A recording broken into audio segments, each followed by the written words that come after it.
Tu vois, au début, je prenais pas forcément la maladie de mon frère au sérieux. J'étais dans un truc où je me disais, il a accès à quelque chose.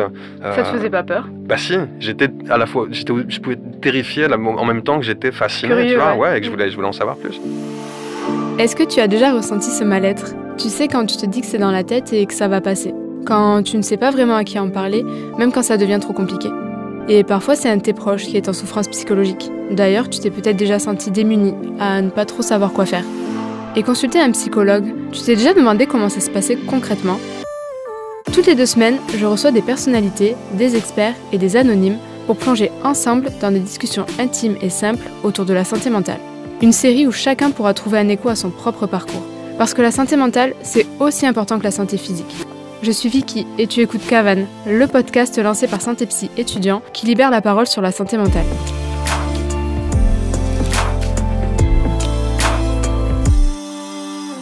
Hello tout le monde, je suis ravie de vous retrouver pour ce nouvel épisode de Cavan et aujourd'hui je suis très heureuse de recevoir Gringe. Vous l'avez d'abord connu en tant que rappeur avec les Casseurs Flotteurs puis en solo avant de le découvrir en tant qu'acteur et plus récemment écrivain. Appuyé par les textes de son frère Thibaut, diagnostiqué schizophrène en 2001, Gringe livre le récit de leur vie rythmée par la maladie, les traitements, les interrogations, mais aussi les voyages, l'amour et l'espoir. Bonjour Gringe et merci d'être là. Eh bien merci de me recevoir, je suis très content d'être là. Moi aussi je suis très heureuse de te recevoir aujourd'hui. On va parler de toi mais aussi beaucoup de ton frère Thibaut qui est atteint de schizophrénie. Mais avant de commencer cet échange, j'ai une première question qui est comment tu vas? Et si tu étais une émotion aujourd'hui, laquelle tu serais? En ce moment ça va bien parce que je suis amoureux, mais c'est toujours fluctuant. Moi après je suis d'une nature mélancolique, c'est une constante quoi. Mais ça va plutôt bien en ce moment. Est-ce que tu peux te présenter pour les personnes qui ne te connaissent pas encore? Je suis artiste, comme tu l'as dit tout à l'heure, j'aime bien toucher un petit peu à tout, comme j'ai le sentiment de m'ennuyer très vite aussi dans ce que je fais, j'aime l'idée qu'on puisse être artiste et un peu pluridisciplinaire, donc il y a la musique, il y a le cinéma quand ça se présente, l'écriture un peu plus littéraire, et voilà, et en ce moment je suis en train de boucler mon 2e album, il a fallu 5 ans pour que je retrouve un peu le mojo, et on a un super truc qui arrive en fin d'année là. Et pour revenir sur le côté écrivain, pourquoi avoir eu envie d'écrire ce livre Ensemble on aboie en silence? Alors, j'avais jamais eu de velléité à vouloir écrire de manière littéraire, d'être écrivain ou tu vois, il n'y a pas de posture, quoi. Je suis pas écrivain, je veux dire, j'ai ma plume de rappeur et je m'en suis servi pour raconter nos 2 histoires de frangins et autour de la schizophrénie de Thibaut, mon petit frère. Et c'est une proposition qui m'a été faite, je sais plus, en 2022, je crois, 21, je sais plus. C'est 2 maisons d'édition qui se sont contactées, qui cherchaient justement un artiste qui soit pas issu du milieu littéraire. Je sais qu'ils étaient passés sur des interviews où je parlais moi de mes références littéraires et de celles de mon petit frère et que j'expliquais que Thibaut m'avait mis à certains auteurs dont j'étais tombé amoureux et ils m'ont proposé ce projet d'écriture autour de la schizophrénie de Thibaut et tout de suite j'ai eu l'idée de mélanger nos 2 voix et surtout je trouvais super l'idée de pouvoir intégrer mon frangin à un projet pro quoi. Et donc lui aussi, on retrouve des textes d'ailleurs de Thibaut. Ouais. Au fil des pages, on découvre un peu sa plume à lui aussi. Ça, c'est un peu une des problématiques de départ du bouquin, c'est comment tout ce qu'il a fallu mettre en œuvre pour le convaincre d'astuces, de petits chantages affectifs où je lui disais c'est important que tu me livres un peu ton témoignage, que j'ai de la matière pour en parler. Mais il était hyper opaque et réfractaire au début. Il voulait pas s'engager il voulait pas m'accompagner, il voulait encore moins participer. C'était le fait de parler de lui et de sa maladie? Ouais, et puis que je l'observe et qu'il y avait quelque chose de très tabou depuis une 15aine d'années de son parcours psychiatrique, tu vois, où il y a des gens merveilleux et qui font bien leur boulot, mais je veux dire, de manière plus globale, c'est quand même quelque chose qui cloisonne beaucoup, qui clive et qui laisse les gens en souffrance, dans la souffrance et dans la solitude. Donc il était très flippé de savoir de quelle manière j'allais parler de lui et de quelle manière ça allait être reçu surtout. Et aujourd'hui, suite à la sortie du livre, il en pense quoi? La sortie du bouquin, il l'a plutôt bien vécu parce qu'il a validé déjà le livre. Et qu'il l'avait trouvé fidèle à la réalité. Parce qu'il y a forcément des passages un peu digressifs où moi je pars d'ébauches, de témoignages qu'il me livre sur ses voyages, sur ses symptômes, sur son approche de la maladie. Et moi je brode un peu autour de ça en partant de ce que je sais de lui, de ce que je devine de lui. Et du coup, c'est important pour toi de parler de ce sujet de la santé mentale, justement, et de casser un peu les tabous. Au final, c'est pas la première fois que tu t'exprimes sur ce sujet-là. D'abord d'un point de vue perso, puis de manière plus large. Suite à la sortie du livre, dans le sillon de la sortie, j'ai rencontré plein de gens. Je suis allé à on a fait des librairies, on a fait des salons, et surtout j'ai fait des instituts spécialisés où j'ai rencontré des gens touchés par la schizophrénie, atteints de schizophrénie ou de bipolarité. Et je me suis rendu compte du nombre de gens qui étaient concernés et que d'un coup, notre petite histoire et notre petite tragédie familiale, personnelle et tout, était vachement plus universelle et qu'elle méritait que j'aille un peu partout pour en parler. Tu vois, c'est là que j'ai pris aussi cette responsabilité-là, entre guillemets, tu vois, sans me faire l'étendard de qui que ce soit. Ouais, mais ça leur faisait peut-être du bien aussi d'avoir finalement des personnes qui s'exprimaient sur un sujet sur lequel on leur donnait pas forcément la parole. J'imagine, mais j'ai même rencontré plein de gens qui étaient absolument pas familiarisés avec ces sujets-là et qui m'ont juste dit, parce que je te connaissais de la musique ou machin, j'ai ouvert le bouquin par curiosité et j'ai eu envie de savoir ce qu'était la schizophrénie. Et rien que ça, c'est aussi, tu vois, c'est une autre petite victoire, c'est de dire simplement sur l'effort de curiosité, qu'on puisse, les gens puissent un peu se renseigner, savoir ce que c'est et propager aussi la parole autour de ces pathologies, dire que c'est pas on n'a pas affaire à des gens dangereux ou foncièrement dangereux. Ils le sont pour eux parfois, mais pas pour les autres, quoi. C'est rare. Et c'était casser les tabous autour de ces pathologies-là, ouais. Est-ce que tu peux justement expliquer ce que c'est la schizophrénie pour les personnes qui ne savent pas ? C'est compliqué de décrire ce qu'est une schizophrénie, parce qu'il n'y en a pas deux qui se ressemblent. D'un point de vue médical, c'est une faute de recopiage dans l'ADN. C'est une espèce de roulette russe génétique qui tape un peu au hasard, donc c'est pas hérité d'un parent ou d'un proche. Et c'est un combo de facteurs d'environnement et de facteurs génétiques, du coup. Pour que se déclenche une schizophrénie, il faut ces deux-là. Il faut des facteurs d'environnement. Donc c'est tout ce qui touche au déterminisme, l'environnement dans lequel tu te construis, l'éducation, ta culture, les épreuves de ta jeune vie à un âge où tu te construis, et les expériences qui vont avec. Ça peut être ces premières expériences de drogue, par exemple, tu vois, qui souvent sont des déclencheurs. Alliés à cette fameuse faute de recopiage génétique, tu vois, dans l'ADN. Pour pouvoir poser un diagnostic là-dessus, quand on a des premiers épisodes de décompensation, il faut pouvoir aller voir un psychiatre, il faut pouvoir aller passer des examens et déterminer si on a cette fameuse faute de recopiage. Mais il n'y a pas deux schizophrénies qui se soignent de la même manière, tu vois, qui se traitent de la même manière, parce que ça ne se soigne pas encore. Oui, ça ne se guérit pas. Non, ça ne se guérit pas encore. D'après l'INSERM, la schizophrénie, ça toucherait environ 0,7 à 1% de la population mondiale, ce qui veut dire qu'en France, il y aurait à peu près 600 000 personnes qui seraient touchées. C'est énorme. Et donc, comme on le disait, on connaît très peu cette maladie. Et pour tenter de mieux la comprendre et briser un peu les tabous, moi, je vais volontairement te poser des questions qui sont un peu clichés. Ouais. C'est pas forcément les miennes, mais c'est pour qu'on puisse mieux comprendre la maladie. Est-ce que quand je suis schizophrène, ça veut dire qu'on a plusieurs personnalités ? Non, il n'y a pas de dédoublement de personnalité. Ça, c'est dans les Marvel ou dans les Split et les films de Shalaman. Mais non, il n'y a pas de dédoublement de personnalité. Il y a peut-être, chez mon frère en tout cas, de création d'un monde un peu parallèle avec des entités qui, pour lui, sont très concrètes, quoi. Mais il n'y a pas lui ne change pas n'incarne pas une autre personne dans la seconde, quoi. Ça reste le même, quoi. Est-ce que c'est parce qu'on prend trop de drogue ? On dit souvent que c'est une maladie un peu de drogué. Mais non, ça c'est des raccourcis. Ça peut être un déclencheur, ça peut être une entrée dans la maladie. Mais s'il n'y a pas ce défaut génétique à côté, tu peux passer complètement au travers. Est-ce que les schizophrènes sont paresseux ? C'est vrai qu'ils dorment beaucoup. Est-ce que c'est de la paresse ? Non, mais non, c'est pas de la paresse. C'est que je pense que la dopamine qui sécrète en abondance et le fait justement qu'une pensée en chasse une autre, et ça, c'est une des conséquences de la schizophrénie, c'est que t'es parasité mentalement. Et Thibaut, au début, c'était des hallucinations sonores surtout. Donc c'était beaucoup de voix, surtout quand il se retrouvait en groupe ou, je sais pas, une terrasse de café, qu'il y avait des gens autour. Il éponge toutes les discussions et je pense que le volume est décuplé par 10 et que c'est compliqué d'un coup de faire le tri avec sa propre petite voix et celle qu'on reçoit. Et puis il y a eu les hallucinations visuelles aussi. Au climax de ses symptômes, il avait ça. Donc c'est des choses hyper éprouvantes et qui fatiguent. Les traitements aussi fatiguent énormément. Évidemment. Je ne sais pas te dire exactement aujourd'hui quel traitement il prend, parce que c'est souvent les mêmes. Hein. Mais c'est quand même des trucs qui shootent et qui peuvent lui permettre de trouver le sommeil la nuit, quoi. D'atténuer un peu le volume de ses voix parasites, quoi, pour dormir et se reposer un peu, mais il n'y a jamais vraiment de repos, quoi. Et quand on est atteint de schizophrénie, on est dangereux ou violent, non ? Ouais, mais ça, mon frère, c'est parce qu'il a eu un grand frère turbulent, donc moi, j'ai bien fait le job. C'est le petit mec le plus doux de la Terre et le plus pur, c'est pas parce que c'est mon frangin que je le dis, et je sais pas si c'est lié même à sa pathologie, je pense que ça joue, mais c'est vraiment la personne la plus empathique que je connaisse et la plus douce, quoi. Donc non, ça c'est une vraie fausse idée reçue.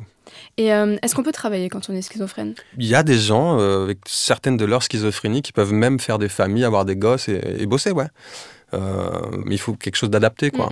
Et je sais pas si aujourd'hui on a des... tu sais, dans les entreprises où il y a toujours un quota, un pourcentage de gens handicapés qu'on peut prendre. Mais pour les personnes schizophrènes, c'est des formations particulières, une attention particulière qu'il leur faut, tu vois. Donc tu as des employeurs qui le font, et c'est mortel, sur des petits boulots d'artisanat ou de... mais il faut que ce soit des choses hyper adaptées. Il faut aller aussi à la pêche, tu vois. Genre, c'est pas simple, quoi. Que ce soit dans les hôpitaux ou tu sais, dans le monde professionnel, il y a de toute façon un manque d'éducation par rapport à ça, ou d'information par rapport à ça, et de formation aussi par rapport à ça. C'est pour ça que c'est chambé d'en parler. Il faut continuer de le faire. Et toi, est-ce que ces questions et ces remarques, tu les entends souvent? Je les ai souvent entendues, ouais. Et tu réagis comment? De manière un peu épidermique. Au début, ça a changé maintenant, mais... parce que je sais que le bouquin a fait aussi vachement de bien à Thibaut. On a levé le voile sur quelque chose que lui se faisait de tabou, quoi. Et de mieux assumer aujourd'hui. Mais les premières années, j'étais... ça t'énervait? Ouais, mais je rentrais dedans, même dans, tu vois, que ce soit les potes, la famille ou les trucs que je pouvais entendre, j'avais des réactions épidermiques, quoi. Ça me prenait aux tripes, au cœur.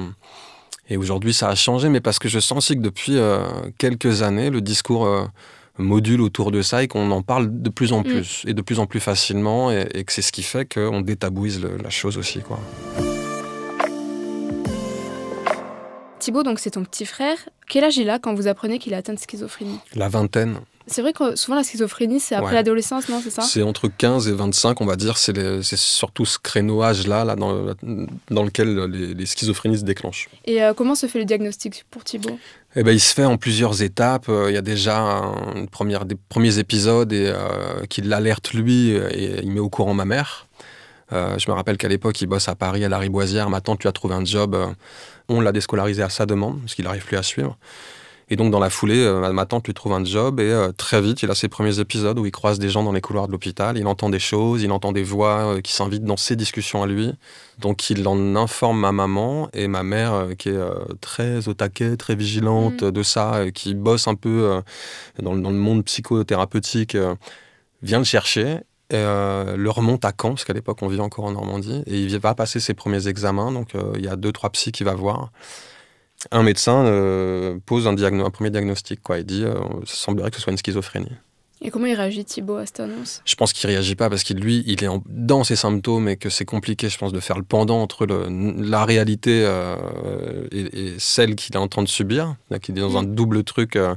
Mais ma mère comprend tout de suite l'importance de l'annonce et le fait que ça va durer longtemps. Ce qui est bien, c'est que ton frère, il a réussi à en parler à ta mère, au final, assez naturellement, de suite. C'est vrai qu'on entend beaucoup de personnes qui vont le garder pendant des années parce qu'elles savent pas vers qui se tourner. Ouais, mais tu vois, ça c'est tu vois, un des éléments fondamentaux de ça, c'est de pouvoir en parler le plus vite possible à un proche, si tant est qu'on puisse en parler à un proche qui écoute. Et il y a plein de jeunes qui sont tout seuls à essayer de comprendre ces épisodes. Parfois, c'est des épisodes passagers, parfois, c'est de vrais épisodes qui vont durer, qui vont s'installer, qui vont déclencher une pathologie. Mais voilà, c'est pour ça on en parlera peut-être par la suite, mais ce que toi, tu mets en place avec ton équipe, et moi, je parraine une organisation qui s'appelle la Maison Perchée, qui est une asso non médicalisée de gens formés à la pérédance, qui sont ou bipolaires ou schizophrènes, donc ont une vraie connaissance de la pathologie, qui sont en capacité d'aider ces jeunes gens qui ne savent pas vers qui se tourner. Tu vois, c'est des cellules qui manquent entre la maison où l'épisode se déclenche et l'hôpital psychiatrique. Complètement. Il faut des trucs entre... Puis tu as besoin d'être prise en charge par des gens qui parlent la même langue que toi, qui savent de quoi ils parlent, quoi. Et donc, une fois que le diagnostic est posé, donc Thibaut est atteint de schizophrénie, qu'est-ce qui se passe ensuite? Qu'est-ce qui se passe ensuite? Ma mère part à la pêche aux organisations, aux structures. Enfin, elle se renseigne beaucoup, elle se documente, elle va à la pêche aux infos, elle rencontre des parents d'enfants touchés, elle participe à des cercles de discussion et elle cherche surtout une structure d'accueil pour Thibaut. Et on en trouve une dans le sud de la France, un centre ouvert, encadré par des psychiatres formés autour de la question de la schizophrénie. Et donc, il se passe 1 an avant que mes parents déménagent pour que Thibaut puisse intégrer cette structure-là, quoi. Thibaut, il allait dans cette clinique comme pour se défatiguer. Qu'est-ce qui fait que ça le défatiguait d'aller là-bas plus que sa vie de tous les jours? Le calme, le silence qui règne j'en ai fait plusieurs avec lui, mais dans celui-là, en l'occurrence, par lequel il passait assez souvent, c'était un centre ouvert sur, tu sais, en pleine pampa, pleine garrigue. Et puis, il n'y a pas ce truc que tu peux retrouver dans les hôpitaux psychiatriques un peu de tradis où tu es assigné dans ta chambre et il faut demander l'autorisation à un surveillant pour aller boire un café, pour aller fumer sa clope, pour sortir. Là, ils avaient tu vois, libre accès au parc en bas du centre. Et c'est ça, et c'est s'extraire du bruit de la ville dans laquelle il vit en temps normal. Tu vois. Dans le sud, mes parents et ma famille, ils vivent tous à 7. Et c'est une petite ville sanguine, tu vois, où il y a vachement de bruit, de scooters, de trucs à l'italienne. Et c'est du bruit tout le temps, tu vois. Et donc, c'est de la fatigue supplémentaire pour mon frère en permanence. Donc, c'était les moments où il n'en pouvait plus. Je pense qu'il arrivait à saturation. Et il faisait des demandes lui-même. Okay. Il arrivait, il demandait direct au centre s'il y avait une place, une chambre, et voilà. Et donc, il a stoppé sa scolarité en parallèle? Ouais, la dernière année je crois que sa première, il était dans un lycée expérimental en plus. Donc mes parents avaient trouvé un truc assez cool où on pouvait autonomiser les jeunes élèves, machin et tout. Ils faisaient de la photo, il y avait des matières hyper artistiques où il s'éclatait, mais il a pas fini son année parce que je pense qu'il y a eu des premiers épisodes avant la fin de cette année-là et qu'il a jamais de toute façon pu supporter le cadre scolaire tel qu'il existe, quoi. Et que déjà dès petit, il supportait pas aller à l'école et que c'était un truc trop anxiogène pour lui.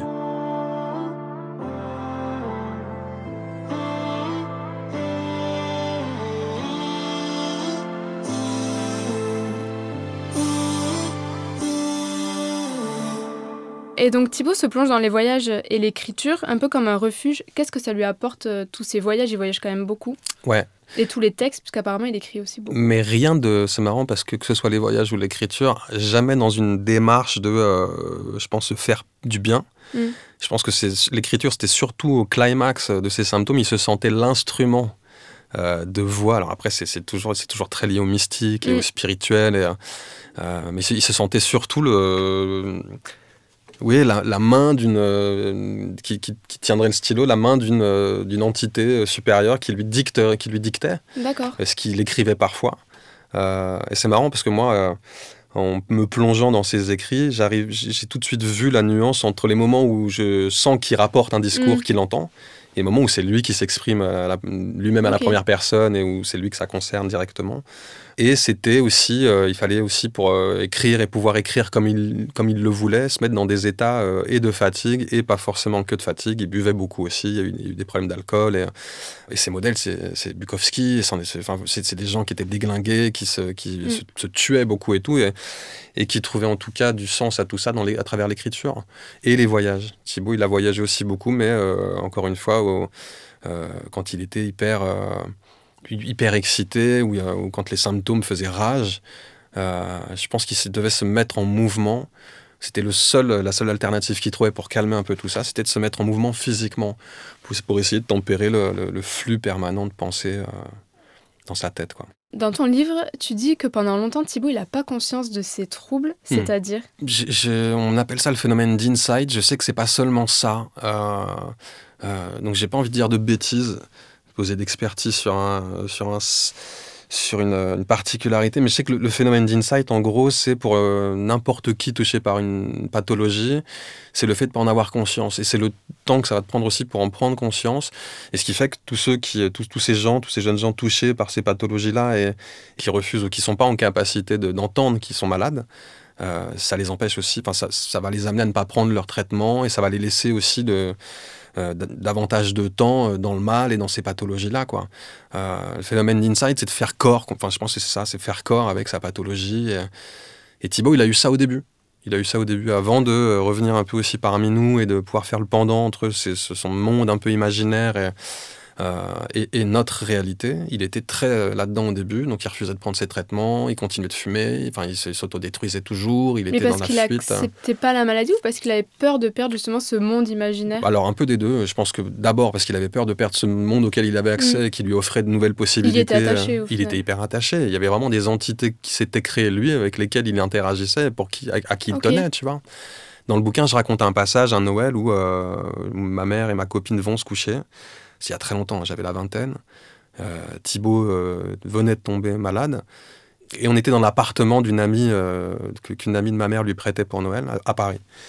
Et donc, tout le monde va se coucher, je reste avec mon frangin, et je le vois, pour la première fois, poser son regard dans l'encoignure, dans le coin d'une pièce.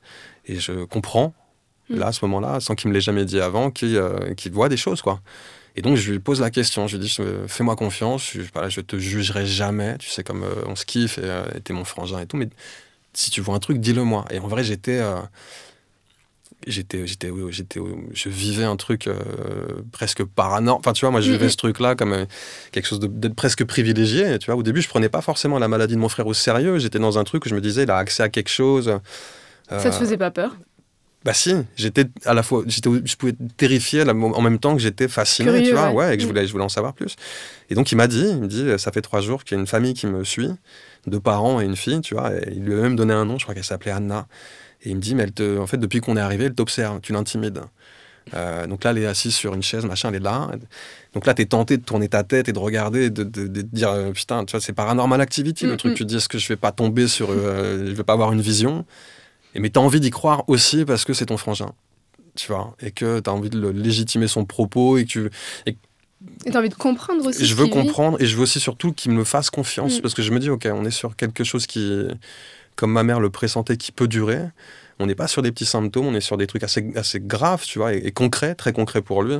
Et donc, je voulais avoir accès à son monde et qu'il me fasse confiance pour pouvoir m'en parler. Et je voulais qu'il ait un allié, tu vois, et que je ne sois pas un autre proche au sein de sa famille ou de son entourage qui le juge. Et ça lui faisait pas peur, lui, justement, ces voix, ces visions qu'il pouvait avoir? Il les a accueillis Ça, c'est parce que j'ai l'impression que du coup, ça les accompagne, c'est comme ses amis, ouais. Il le vit très naturellement, alors que n'importe quelle autre personne pourrait avoir peur, justement. Mais je pense que c'est hyper déstabilisant. Après, je veux pas parler à sa place, mais j'imagine qu'il est passé par tous les états et qu'effectivement, ça doit être terrifiant au début. Je pense que c'est bouleversant et que c'est pour ça qu'il y a aussi beaucoup de gens qui franchissent un point de non-retour, tu vois, qui vont vers ça et qui sont plus capables de revenir. Et puis, il n'a pas eu que des voix bienveillantes. Il y a aussi des voix qui lui intimaient de faire de la merde, de se foutre en l'air, de prendre la voiture, de s'envoyer dans le décor, d'aller voir un pote pour lui casser la gueule parce que il aurait dit... Enfin, tu vois, dans des épisodes un peu paranoïaques. Et il résistait, tu vois, il était en résilience déjà. Il arrivait à faire la part des choses. Il faisait la part des choses, je sais pas comment, mais il faisait la part des choses. Ouais. Et pendant un de ses voyages à Barcelone, c'est là qu'il va avoir sa première vision. Ouais. Il est accompagné par un Sancho, dont tu parles beaucoup. Du coup, c'est une de ses voix qui est un peu comme son meilleur ami. C'est moi qui invente. Okay. C'est moi qui lui invente un espèce de. Quelqu'un qui l'accompagne dans toutes ses... Ouais, et Sancho Panza, c'est l'ami, compagnon de route imaginaire de mon frère.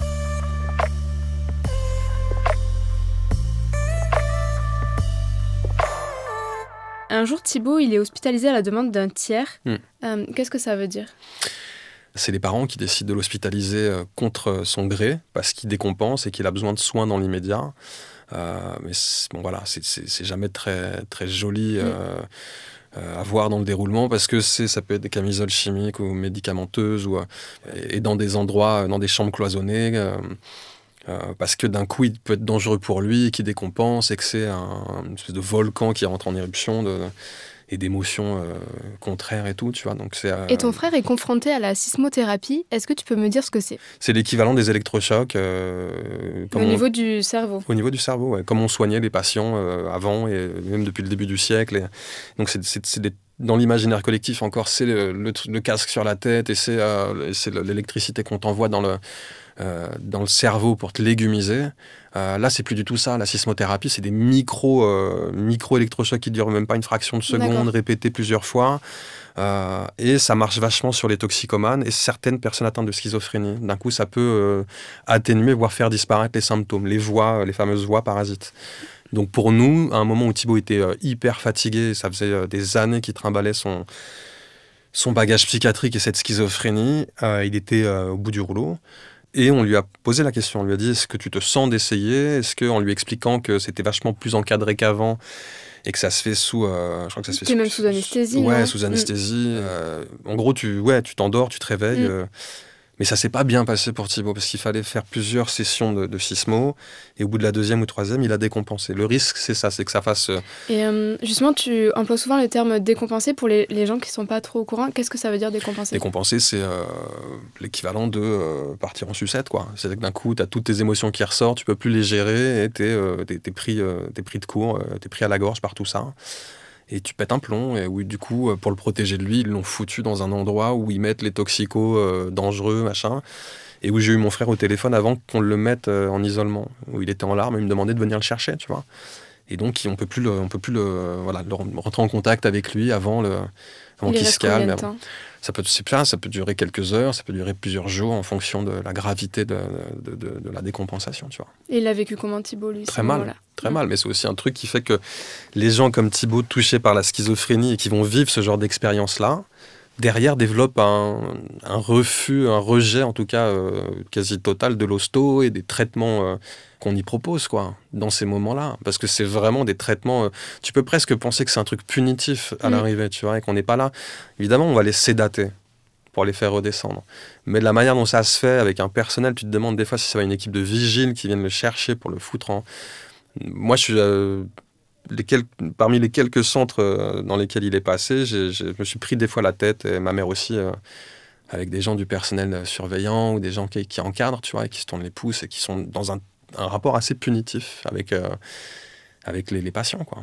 Oui, parce qu'en tant que proche, ça doit être hyper difficile aussi. T'es impuissant au final. Ouais, t'es impuissant. Et tu sais que c'est pour son bien, mais c'est aussi hyper violent. Mais tu te demandes si c'est pour son bien. C'est ça qui est, je crois, le plus dur à supporter, c'est que tu sais, t'es impuissant, qu'il est dans un endroit, un lieu de soins, mais que tu sais pas quel genre de soins on lui administre et que tu sais pas s'il est en sécurité, vraiment. Et donc c'est arrivé une fois ou il y est retourné Non, c'est arrivé une fois. Cet épisode de décompensation c'est arrivé une fois. Et ça faisait suite, je crois que c'était vraiment après la sismothérapie. Quelle image il a Thibaut de lui justement aujourd'hui ? Pas forcément positive. C'est très dans la dépréciation. Là, ce qui est chouette, c'est qu'il est quand même bien entouré. Genre, la maman fait énormément le boulot et tu vois, ils vont par exemple à la piscine 2 fois par semaine. Et par rapport au rapport qu'il entretient avec son propre corps, le rapport à l'eau est intéressant. C'est une manière aussi de conscientiser son corps, parce qu'il y a des épisodes de dissociation très forts aussi, où d'un coup tu t'appartiens plus, t'es dans ta tête. T'es tellement isolé, t'es tellement seul, si longtemps, que tu te dissocies et que tout devient mental, tu vois. Donc t'as plus forcément conscience aussi de ton corps, de l'image que tu renvoies. C'était un petit mec très coquet, qui adorait s'habiller. Au début de la maladie, je l'emmenais s'acheter des sapes, il était content, il y avait un truc... Et tout ça disparaît du jour au lendemain, quoi. Et donc aujourd'hui, Thibaut, il travaille pas, il rencontre personne, il est renfermé sur lui-même toujours ou il a réussi parce qu'il a un truc aussi et ça tant mieux, je trouve qu'il tient la distance, quoi. Il y a toujours cette forme de résilience et d'envie chez lui, il arrive à retrouver des envies, même si elles sont hyper passagères parfois, de faire des choses, de se remettre en mouvement, d'envoyer par exemple des manuscrits à des maisons d'édition, d'essayer de trouver un boulot, de chercher je sais pas, il a fait un truc très drôle à la sortie du bouquin, il est parti prendre des cours de plongée. Okay. Donc ça, c'est lunaire.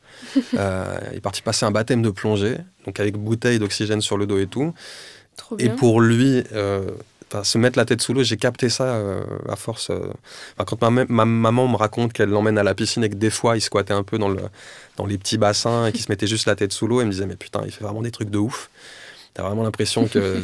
Et en fait, il faisait ça pour se couper du bruit extérieur. Pour se concentrer que sur ses voix, ouais, au final, et puis être moins envahi, tu vois. Donc se lester un peu de tout ça d'un coup. C'est pour ça que la piscine lui faisait du bien. Mais de là à plonger dans les profondeurs... Il a passé son baptême de plongée et maintenant il va même plonger tout seul. Non, pas du tout. Il l'a fait qu'une fois. Ok. Ouais, il l'a fait qu'une fois. C'était une envie et c'est une envie passagère. Il s'est dit, vas-y, let's go pour fêter la sortie du bouquin et le fait que... je suis pas tant un animal de foire que ça. J'ai fait en sorte vraiment, je voulais en faire quelqu'un de normal. Je voulais un peu aussi, malgré ses particularités, rappeler on est tous concernés par ça et que c'est un petit mec avec qui tu peux aussi interagir et on a aussi des centres d'intérêt communs. Et je suis pas le seul. Il a encore quelques potes de l'époque. Il adore, tu vois, aller au cinéma. Il a une culture cinéma de fou, musicale aussi. Il continue d'écrire un peu quand même. Et voilà, tu vois, donc je pense qu'il y a eu un espèce de moment d'euphorie à la sortie du bouquin où il s'est dit, ok, je suis plus une bête de foire et je vais peut-être pouvoir l'assumer un peu mieux maintenant. Et puis, de toute façon, mon frère m'a pas trop laissé le choix parce que le bouquin tourne et qu'on en parle. Et donc, je sais pas, il s'est fait un kiff, quoi. Et lui, il arrive à en parler de sa maladie aujourd'hui? Non, il t'en parlera jamais. C'est toi qui fais au final le porte-parole. Ouais, mais tu sais, il voulait même pas poser son nom sur la première de couve. Je lui dis, c'est un autre bouquin. Il me dit, non, mais jamais de la vie. Et j'ai bataillé jusqu'au dernier moment. Et aujourd'hui, il accepte que ce soit notre livre, tu vois. Mais pendant un long moment, même pendant la promo et après la sortie du bouquin, il me disait, super, le livre que tu as écrit, truc. Je dis, mais Thibaut, sans ta participation et même sans ces passages que tu as accepté de me partager, littéraires et tout, il n'y avait pas de bouquin. C'est notre livre, quoi.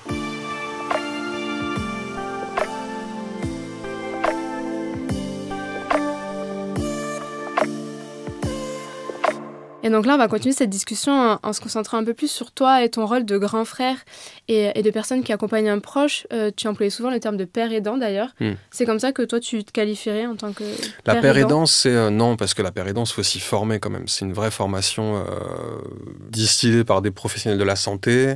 Et c'est comment bien accompagner quelqu'un de touché dans son quotidien. Tu dis que vous êtes très différents avec Thibaut. C'est quoi votre relation avant l'annonce de la maladie? Un peu conflictuelle. Elle l'a toujours, c'est marrant, elle l'a toujours été. On est passé du tout au tout. J'étais très proche de lui petit, très protecteur, maternelle, primaire. On évoluait dans les mêmes sphères, les mêmes endroits, avec les mêmes copains, les mêmes petits frères de copains.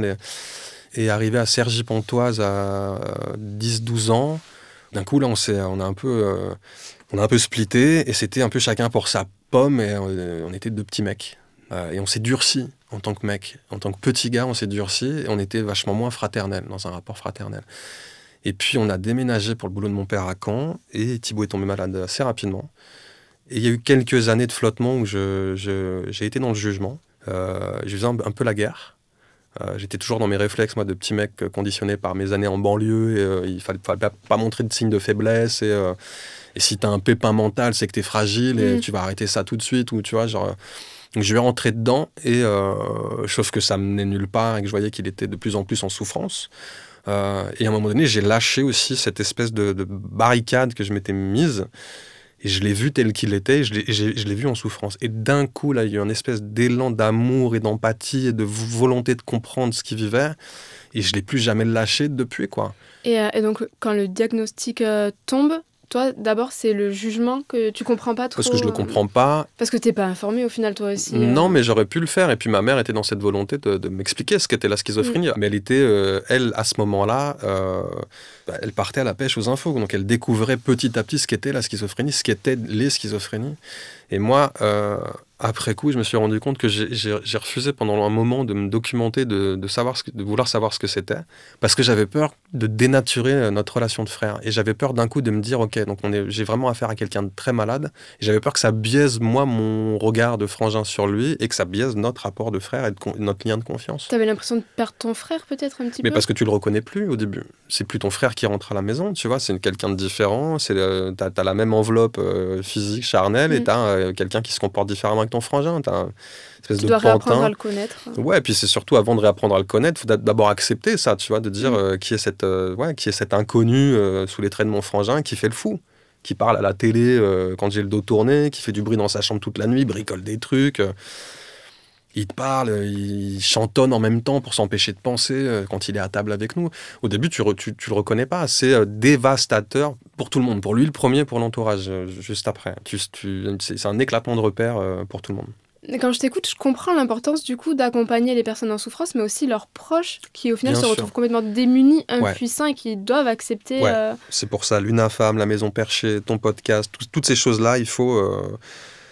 Il y a de plus en plus d'outils maintenant de compréhension et il faut pouvoir s'informer, et, tu vas être curieux là-dessus, quoi. Justement, pas se retrouver isolé, seul et pas savoir quoi faire, parce qu'on souffre tous au final. C'est ça, parce que même toi, quand t'es pas informé en tant que proche, la personne en souffrance est encore plus en souffrance que personne ne la comprend. Et ça développe, au bout d'un moment, une culpabilité aussi chez la personne qui souffre, de voir son entourage souffrir et impuissant.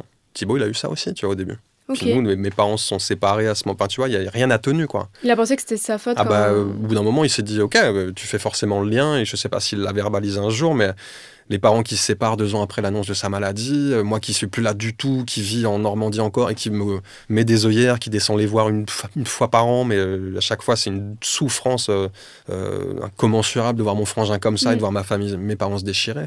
Il y a tout qui vole en éclats, en vrai. Et le regard des autres, c'est quelque chose de compliqué à accepter aussi ou pas? Moi, c'est très vite devenu le cadet de mes soucis, parce que je me suis dit, il faut que je me concentre et sur mon frangin et sur ma famille. Et en l'occurrence sur ma maman qui venait de se séparer d'avec mon père et qui était très en souffrance aussi et qui faisait le gros du boulot pour mon frère, quoi. Donc très vite je me suis rassemblé autour de l'essentiel. Donc le discours des gens autour, machin, d'un coup c'est devenu caduque, je m'en suis foutu. Et t'as des mots très durs envers toi-même dans ton livre. À un moment tu dis que tu es le frère que tu ne souhaites à personne. Ouais. Pourquoi tu as ces mots aussi durs? Et c'est pas les seules fois où tu as des mots très durs envers toi. Non, j'aime bien, mais ça c'est mon côté écrivain torturé. Non, mais ça fait surtout référence aux premières années où tu vois, je le jugeais et je comprenais pas. J'étais dans le rejet. Et donc tu te dis merde, quelle part de responsabilité j'ai là-dedans? Et si j'avais été un peu plus compréhensif, peut-être qu'il ce serait pas arrivé. Après tu peux te refaire le film dans tous les sens et le scénar à l'envers. Et puis à un moment donné, t'accueilles ça. Et c'est à partir de là que tu peux vraiment commencer à accompagner ton frère et bien bosser cet accompagnement. Quand tu fais la paix avec toi et tu te dis ok. Mais ça, tu vois, c'est pas de ta faute au final. Non, mais moi, ça a été la rencontre avec Boris Chomet, qui est un chercheur en biologie moléculaire qui bosse à Sainte-Anne pour les besoins du bouquin. On a une amie commune qui m'a dit il faut vraiment que tu rencontres cette personne qui travaille sur la schizophrénie et qui, lui, m'a vulgarisé ce qu'était la schizophrénie et qui m'a expliqué la manière dont il bossait avec de jeunes patients. Et j'ai trouvé ça magique, révolutionnaire, et même son discours sur la recherche m'a redonné de l'espoir. Et ça m'a permis aussi de faire la paix un peu avec moi-même et de me dire ok, je suis peut-être responsable de ne pas avoir été toujours un grand frère exemplaire, mais il y a quelque chose aussi de toute façon qui était un peu de l'ordre de la fatalité. Cette fameuse roulette russe génétique qui est tombée sur mon frangin, quoi.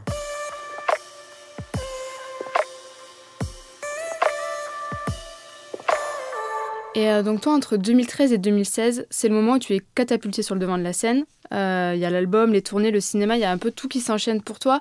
Et tu deviens un peu le centre de l'attention du grand public, mais aussi de ta famille. Ouais. Et c'est à ce moment-là que tu dis que tu développes comme un syndrome du survivant. Est-ce que tu peux nous dire ce que c'est concrètement? C'est d'avoir regretté que ça ne me soit pas arrivé à moi plutôt qu'à lui. Et je me dis pourquoi moi, d'un coup, je vis que des choses merveilleuses au travers desquelles je m'épanouis. Et de voir mon frangin à l'opposé, en souffrance, isolé, surtout dans les réunions de famille. Tu vois, c'est pour ça que je suis très peu famille au final. Il y a un truc où moi aussi, je suis toujours très proche de ma maman, par exemple, et de mon petit frère. Mais j'ai pris mes distances aussi avec la famille parce que c'était compliqué de devenir le centre, l'attraction principale à chaque réunion de famille et de voir mon frangin observateur de ça. Et je trouvais ça très, très injuste. Et tu en parles avec Thibaut ou pas du tout? Ouais, j'arrêtais pas de lui dire. J'essayais justement de désacraliser un peu les boulots que je faisais. Première fois où il me voit au cinéma, moi, je prends ça comme un job. Je suis déjà coutumier de ce milieu-là. J'ai déjà bossé, j'ai déjà désacralisé le côté caméra, les côtés plateau de tournage, bossé. Mais pour l'entourage, c'est d'un coup, il y a Guillaume qui est au ciné, qui tourne avec un tel, qui truc. Et il y a un paradoxe, tu vois, c'est que je chemine là-dedans avec la conscience que je vis quelque chose de particulier, le plaisir que ça engendre, et aussi l'injustice que je peux ressentir vis-à-vis de mon frangin qu'on passe au second plan, quoi. Et donc c'est une certaine culpabilité, tu l'as toujours aujourd'hui? Non, ou parce t'as que le bouquin. Ok. C'est pour ça que je voulais faire le bouquin avec lui. C'était un peu un remède à tout ça, ouais, et ça a effacé... Ouais, je voulais lui dire, regarde, il n'y a pas de... tu seras pas que moi, et toi non, aussi, puis tu seras payé pour ça, tu auras un salaire, tu vois, et tu verras que c'est un boulot, et que ce que je fais, c'est aussi ça, tu vois, et que là, en plus, l'intérêt, c'est que ça puisse être utile aux autres. Ça a été un argument aussi, un levier que j'ai pour le rassurer et l'inciter à participer davantage à l'écriture du bouquin. C'était de lui dire, à travers ton histoire, tu vas faire du bien à plein de gens qui vivent les mêmes choses. On l'a dit précédemment, Thibaut, il voyage beaucoup. Toi, ça t'inquiète de le savoir tous? Parce qu'en fait, il part tout seul à chaque fois. Alors, il le fait plus maintenant. Il le fait plus? Non, mais on savait jamais quand il reviendrait et comment il reviendrait, tu vois. Il est toujours revenu. Et à un moment donné, il en a eu marre, ça l'a fatigué aussi de se barrer dans tous les sens. Et nous, on y allait ensemble, on partait en voyage ensemble. Vous avez mis en place un rituel chaque année, c'est ça? Oui, parce que je savais que lui, c'était un truc auquel il tenait. Et puis que je me sentais impuissant, des moments où je le sentais tellement éteint que l'étape d'après, je me disais, c'est quoi l'étape d'après? T'as eu peur de perdre ton frère? Bien sûr, bah ouais, que j'ai eu à distance quand il se barrait, ou même moi, quand je l'ai vu physiquement dans des états de fatigue intense et de ras-le-bol généralisé où je sentais qu'il pouvait tout lâcher, quoi. Et c'est dans ces moments-là que je le secouais, que je le prenais, on prenait une carte du monde, je dis vas-y, tu cibles un endroit, on se barre. Et on partait, on a fait l'Islande, on a fait l'Espagne, on est parti partout. Justement, l'Islande, je crois qu'il y a une grosse dispute qui a éclaté entre vous, notamment parce que tu disais Thibaut va tomber un peu dans l'alcool. Ouais. Et donc il y a un soir où toi, tu en peux plus. Ouais, c'était compliqué. Mais tu sais, c'était compliqué parce que mon seul remède à son mal, c'était de le remettre en mouvement. Mais je voulais aussi le faire changer de décor. Je m'étais dit aussi un peu naïvement que l'Islande, c'était de grandes étendues de glace et de silence et silencieuses qui pourraient peut-être lui faire du bien mentalement, qu'il n'y aurait pas tout un brouhaha autour de lui. Sauf qu'à ce moment-là, il était, pour pallier à sa solitude et à ses souffrances, il buvait beaucoup. Et il me cachait ça, quoi. À l'époque, il était en Ariège, en haut des montagnes. Il avait trouvé une baraque un peu délabrée où il se chauffait au feu de bois. Enfin, c'était ça aussi, c'était lunaire, tu vois. Je me disais, mais qu'est-ce qu'il fait? Il campe, il est en mode survie, quoi. Donc, il n'est pas resté là-bas très longtemps. J'ai alerté ma mère, j'ai dit, il faut vraiment qu'il bouge de là. Mais entre-temps, il y a eu l'Islande, et donc il est venu avec ses problèmes d'alcool. Et j'ai compris tout de suite qu'il avait rien à foutre de l'Islande et des décors qu'on traversait, et qu'il cherchait juste à boire, tu vois, et s'étourdir, pour calmer un peu ou s'exciter. C'était quitte ou double, quoi. Et donc un soir où il avait beaucoup bu, il s'est fini dans un pub. On était dans un village de port de pêche. On faisait le tour de la côte ouest un petit peu. On essayait de remonter jusqu'au fjord. On est parti en plein hiver, c'était la tempête, donc on avançait au ralenti, mais c'était magique en même temps. Il y avait un truc de progression dans le blizzard, et c'est rigolo parce que c'est notre histoire de frangin. Je ne savais pas où on allait tous les deux comme ça, et je ne savais pas où ça irait, ce voyage. C'est pas forcément bien fini. Il y a eu quelques moments magiques, les problèmes d'alcool, où j'ai compris qu'il était en souffrance, puis il était parti sans son traitement, donc on a abrégé un peu. On est quand même resté 3 semaines là-bas. Okay, oui. Mais il y a eu quelques moments suspendus, hors du temps, où un matin, par exemple, on est dans un Airbnb, dans un petit port de pêche aussi, à 5 du mat, je cherche où il est n'est toujours pas rentré, il me semble, et je croise des pêcheurs qui embarquent sur un tout petit bateau de pêche, quoi. Et je leur demande ce qu'ils font, où ils vont, ce qu'ils pêchent et tout, et ils nous invitent à les suivre. Okay. Et on part avec eux, donc je récupère mon frangin. Et on a fait 2-3 heures de bateau dans le froid. C'était un supplice, c'était vraiment un supplice. Et on est arrivé dans une espèce d'estuaire, de truc où des orques venaient chaque année pêcher en famille et tout. Donc le mec a coupé les moteurs et il nous a fait cette surprise. C'était fou. Donc, j'étais avec mon frère et d'un coup, vraiment, dans un silence de cathédrale, avec en fond des montagnes enneigées, machin, t'es sur une étendue d'eau immobile et tout, et d'un coup t'as des bandes d'orques qui surgissent des eaux par 3, par 4 et tout, tu vois, ils sont une vingtaine, et t'as un spectacle, t'assistes à un spectacle, t'es figé devant ça, et d'un coup on n'est plus dans nos souffrances, il n'est plus dans ses souffrances, on n'est plus dans notre périple difficile. C'est une bulle un peu hors du temps. C'est une respiration incroyable, et c'est ce qui nous reste aussi de ce voyage, tu vois, c'est ces choses-là qui nous restent, c'est pas les moments durs.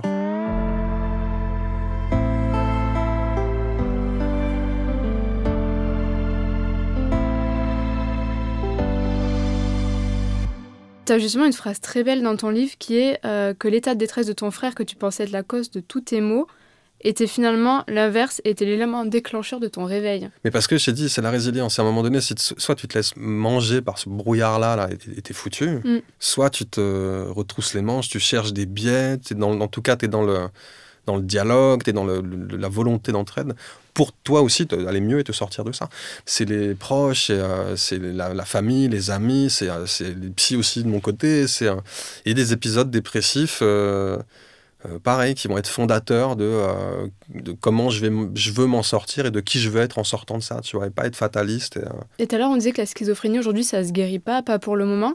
Comment on arrive à accepter ça en tant que proche, qu'au final, on restera malade? C'est très dur, parce qu'un jour, la recherche fait des progrès. Tu vois. Déjà, à l'époque où je parlais avec Boris, il m'expliquait que la difficulté de gens dans la recherche était le cloisonnement entre les différents secteurs de recherche, qui couplaient pas forcément les résultats, donc c'était toujours très protocolaire, très long, et que c'était typique c'est ce qui se passait chez nous en France, c'est que dans des pays, je sais pas... au Canada, par exemple, ou dans des pays scandinaves et tout, ils perméabilisaient tout ça, tu vois, donc ils échangeaient, la recherche avançait davantage. Mais en même temps, ce mec m'a donné vachement d'espoir dans sa manière de bosser. Il a une démarche complètement neuve et complètement nouvelle et complètement avant-gardiste par rapport à ce qui se fait en France. Et il y a déjà des résultats avec des jeunes gens avec qui prend en charge lui, tu vois. Donc je sais que la recherche, à un moment donné, portera ses fruits, qu'on trouvera des traitements d'appoint. À différents endroits de l'évolution de la maladie, on aura des traitements d'appoint, tu vois. C'est ça un des enjeux de la recherche, en tout cas en biologie moléculaire, c'est de développer des médicaments pour chaque étape de la maladie, qui soient les bons. Mais ça prend vachement de temps. Et aujourd'hui, quelle est ta relation avec Thibaut ? Tu as quel regard sur lui ? Le même, toujours très tendre, et on est toujours très, très liés.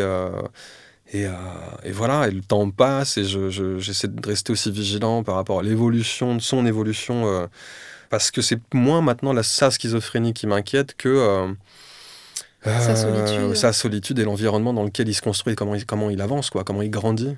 L'isolement, ce truc d'isolement qui m'inquiète toujours autant. Et c'est celui-là qui pourrait s'avérer le plus dangereux à l'arrivée, tu vois, s'il n'y avait pas d'évolution entre-temps, s'il n'y avait pas trouver des biais pour qu'il puisse se réaliser un petit peu, se sentir utile. C'est plus ça qui m'inquiète. Mais il est fidèle à lui-même, résilient, volontaire. Il continue de s'agiter de temps en temps, de faire des choses pour son bien. Il est très famille, contrairement à moi. Donc il est très proche de ma tante, ma grand-mère, ma mère, de ses proches. Il est très en contact. Tu vois, il envoie des messages, des trucs. Et tu dis que l'écriture de ce livre, ça t'a permis de retrouver un frère qu'au final tu avais perdu. Qu'est-ce que tu entends par j'ai retrouvé un frère que j'avais perdu ? Parce que j'ai réussi je l'ai mieux compris. J'ai enfin pu le comprendre aussi à travers dans cette réalité qui m'échappait depuis tant d'années, tu vois.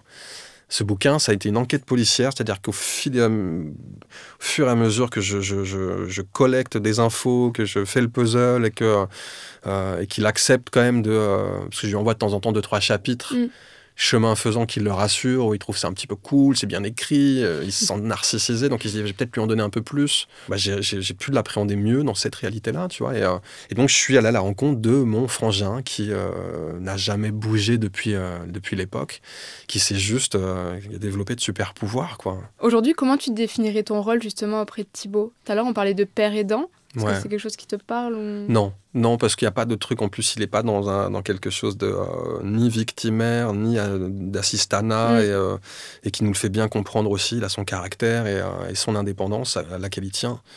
Il y a pas de... Je suis son frère et son allié, son frangin, quoi. Et qu'est-ce que tu aimerais dire aux personnes qui accompagnent des proches en souffrance ? De se renseigner, de s'informer. C'est toujours, et c'est bien pour eux, et c'est bien pour la personne qui souffre en question. C'est bénéf pour tout le monde. Donc moi je te dis, j'en ai 2, il y a l'UNAFAM, que j'ai rencontré déjà des gens de cet asso, ils sont un peu implantés un peu partout en France, il y a des structures un peu partout en France. Et la Maison Perchée pour les Parisiens et les banlieusards de Paname, c'est magique. Il y a un site, il faut se renseigner. Mais voilà, ils sont rue Oberkampf et c'est super, quoi. Il y a un café participatif et derrière, il y a des gens qui te prennent en charge et des cellules de l'urgence où tu peux un peu te confier. Et il y a surtout un suivi dans le temps avec des gens qui parlent la même langue et qui te prennent en charge aussi, quoi. Et un truc d'autonomisation aussi autour de ta pathologie très vite. T'es pas obligé de passer par des psys qui font peur dans des hostos psychiatriques austères et tout. T'es au bon endroit.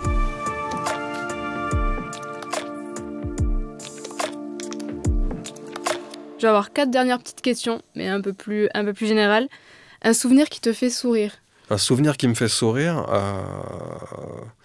la tête de ma chérie quand je me réveille à côté d'elle tous les matins. En plus, elle est à côté. Donc je sais, c'est pour ça nickel. Que je dis. J'adore voir sa tête quand je me réveille.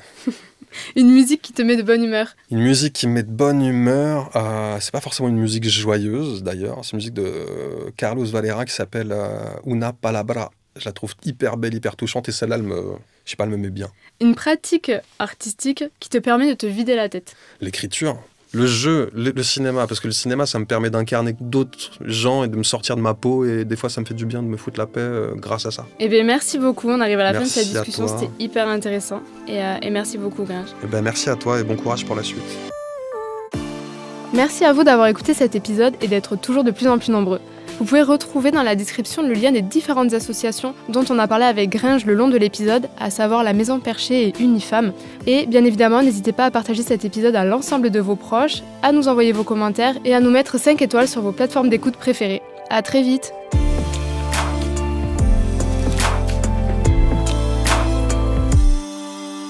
Ce podcast est une création Synthépsie étudiant, produit par l'Acme Productions, écrit et animé par Vicky H, enregistré au studio Capitaine Plouf, avec une composition de Léo Westphal et une post-production de Simon Zrak.